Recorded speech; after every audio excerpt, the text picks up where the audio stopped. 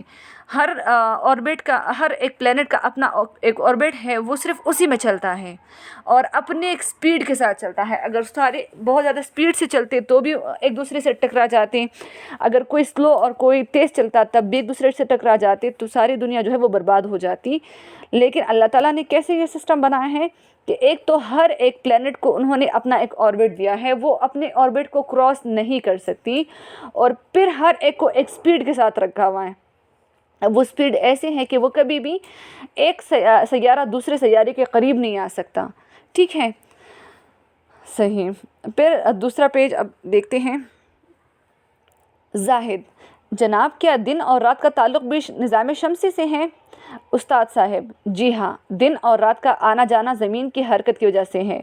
زمین سورج کے گرد اپنے مدار میں گردش کرنے کے ساتھ ساتھ اپنے مرکز کے گرد بھی گردش کرتی ہے۔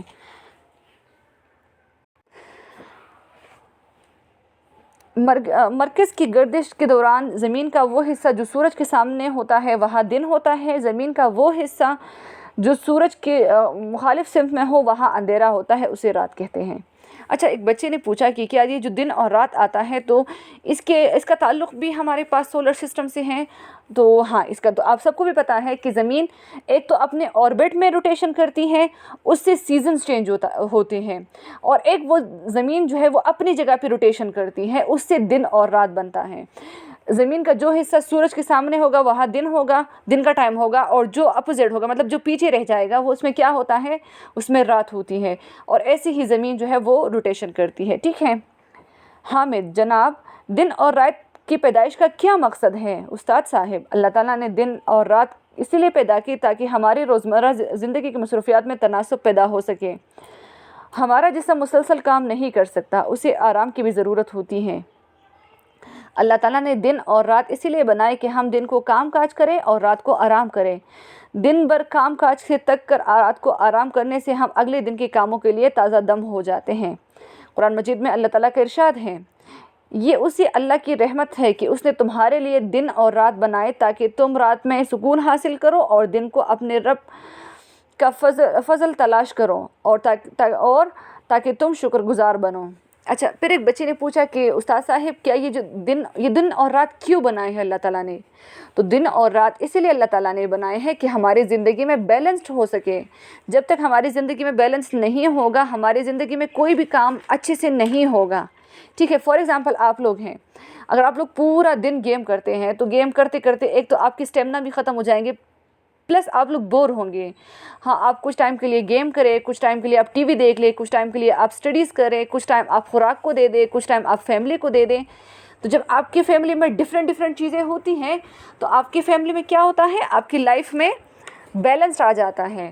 اسی طرح اللہ تعالیٰ نے ہماری زندگی میں بیلنس رکھنے کے لیے کیا کیا ہے، دن اور رات بنائے ہیں کہ پورا دن ہم کام کرتے ہیں، اسکول جاتے ہیں، جاب کرتے ہیں، گھر کے کام کرتے ہیں، سپورٹس کرتے ہیں، ایک دوسرے سے ملتے ہیں، فیملی کو ٹائم دیتے ہیں، ڈفرینٹ چیزیں کرتے ہیں۔ تو یہ ہماری پورے دن کی روٹین ہوتی ہے۔ رات کو پھر ہم آرام کرتے ہیں تاکہ ہم نیکسٹ ڈے کے لیے فریش ہو جائیں۔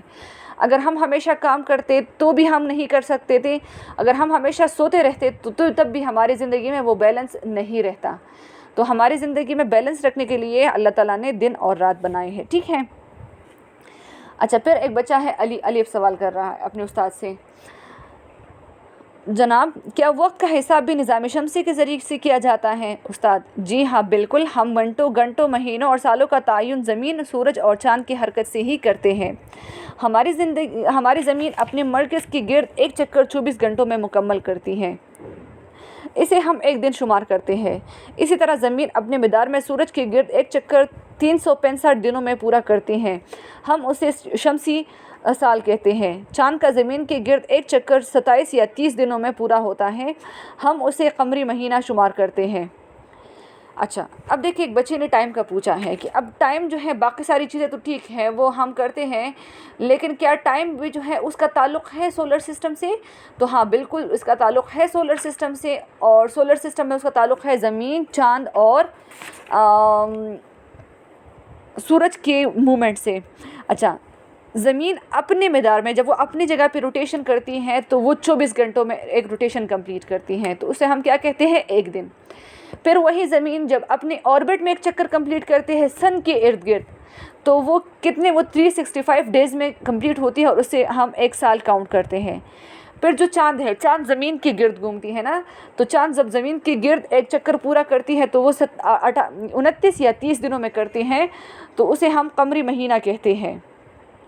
اللہ تعالیٰ نے قرآن مجید میں اس بات کو یوں فرمایا ہے، وہی ہے جس نے سورج کو روشن اور چاند کو چمکدار بنایا، چاند کی گھٹنے اور بڑھنے کی منزلیں مقرر کر دی تاکہ تم اس سے برسوں تاریخوں کا حساب معلوم کرو۔ اللہ تعالیٰ نے خود قرآن مجید میں فرمایا ہے کہ اللہ تعالیٰ وہی ہے جس نے سورج کو روشن اور چاند کو چمکدار بنایا، چاند کی گھٹنے اور بڑھنے۔ آپ لوگوں نے دیکھا ہوگا نا، چاند کی سم ٹائم بہت زیادہ باریک سی ہو جاتی ہے اور سم ٹائم بڑی ہو جاتی ہے، تو یہ اللہ تعالیٰ کیوں کرتا ہے؟ تاکہ اسی سے ہم دنوں کے اور مہینوں کے حساب کتاب لگا سکیں۔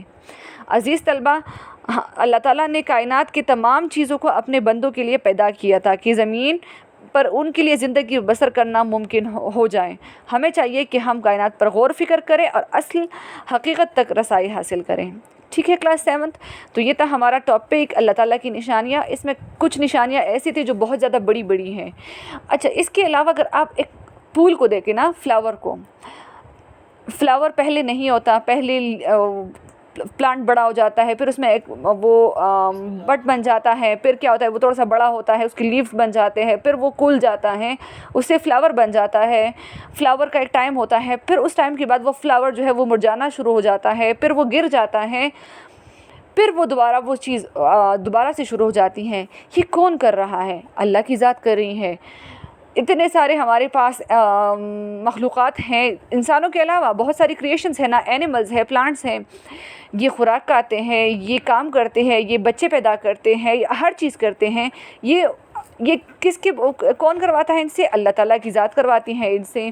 تو ہمارے پاس کیا ہے کہ ہر چیز میں چھوٹی سے چھوٹی اور بڑی سے بڑی چیز کو جب آپ دیکھتے ہیں نا، تو آپ کو اندازہ ہو جائے گا کہ اس کائنات کو بنانے والی ایک ذات ہے اللہ تعالیٰ کی، جو کہ سب سے بڑی ہے، ٹھیک ہے کلاس 7؟ اپنا خیال رکھیں اور کام جو ہے وہ ریپیٹ کر لیں آپ، ٹھیک ہے؟ تھینک یو، اللہ حافظ۔